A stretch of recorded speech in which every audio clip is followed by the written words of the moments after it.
Bonjour à tous et bienvenue pour un nouveau tuto où nous allons dessiner un petit village grec. Pour cela, il vous faudra une feuille de papier couleur rose. Moi j'ai pris des petits gabarits En fait c'est des blocs de post-it et ça va me servir à tracer des structures pour les maisons grecques. Donc pour commencer, je vais tracer dans la partie inférieure. Je vais me caler sur le bord. Ceci, ça va représenter mon sol. Voilà, pour avoir une ligne horizontale parfaite. Et je vais tracer des cailloux, des pavés. Une fois que ceci est terminé, je vais pouvoir tracer à gauche une murette. Donc toujours pareil, je me cale sur le bord de manière à avoir une construction à peu près perpendiculaire, hop, et j'ai une première murette où je vais faire des blocs de pierre un petit peu de taille c'est rustique, et donc même si c'est pas droit, ça n'en sera que plus crédible. Donc là je trace avec un petit crayon aquarellable bleu.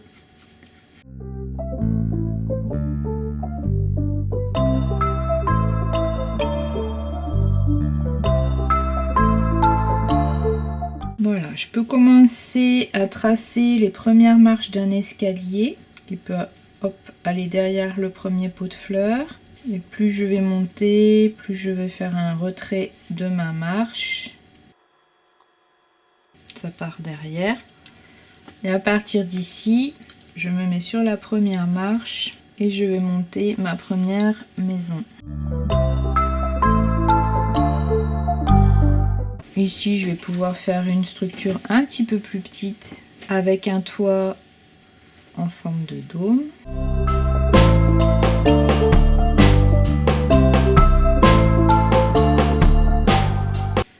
Voilà, l'essentiel de ma structure est réalisé. Donc on a un premier plan assez détaillé et plus on monte, plus les marches de l'escalier vont se rétrécir, se rapetisser.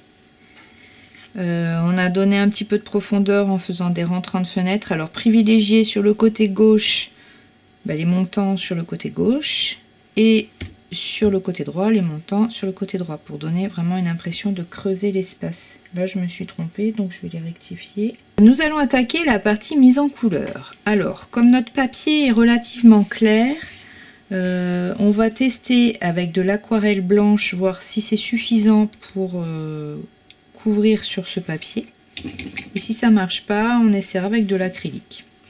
Donc on peut jouer avec les effets de dilution, ça nous aidera à donner l'impression des murs blanchis à la chaux, qui sont peut-être pas réguliers partout. Donc on peut nuancer. Très peu dilué, ça sera un blanc assez intense, et plus dilué, on aura quelque chose de plus clair. Si vous n'avez pas d'aquarelle, ça peut être avec des crayons de couleur aussi.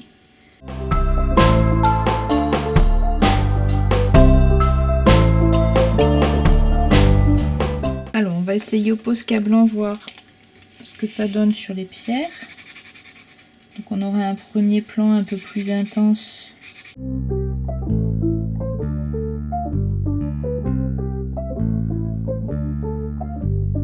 On va essayer avec un petit peu d'acrylique, voir exactement ce que ça peut donner aussi.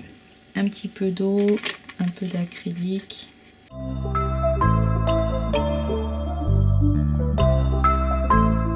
Ok, donc ça marche aussi avec de l'acrylique. Donc acrylique, Posca ou aquarelle. Je vais poser du bleu dans mes toitures et dans mes fenêtres.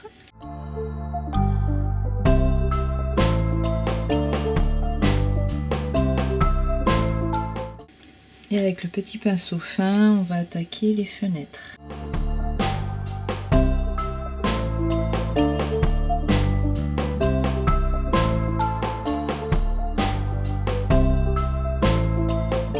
Je vais sécher un petit peu et ensuite on va travailler des roses un petit peu plus foncés pour creuser davantage l'espace.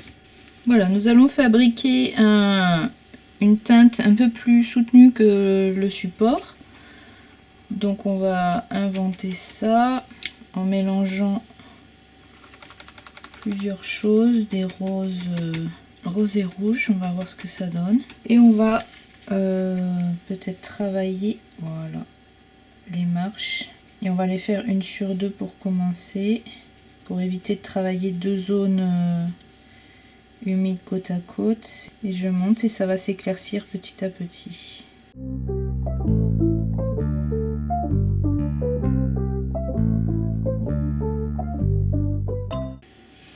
Donc là, ça me creuse la perspective. On pourrait imaginer travailler le ciel aussi avec ce dégradé. Donc je vais tourner ma feuille. Je vais d'abord poser de l'eau et je vais dégrader avec mon rouge qui me reste.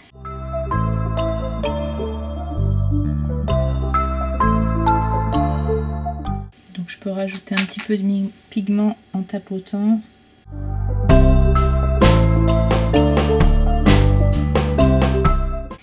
Eh bien, il ne me reste plus, si j'ai envie de rehausser un petit peu les végétaux avec un petit feutre bleu, je rehausse au crayon tous mes petits détails.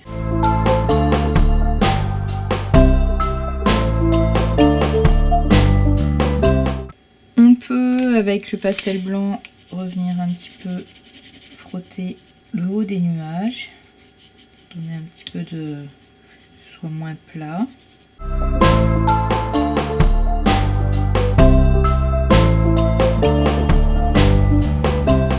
Voilà, ce tuto est désormais terminé.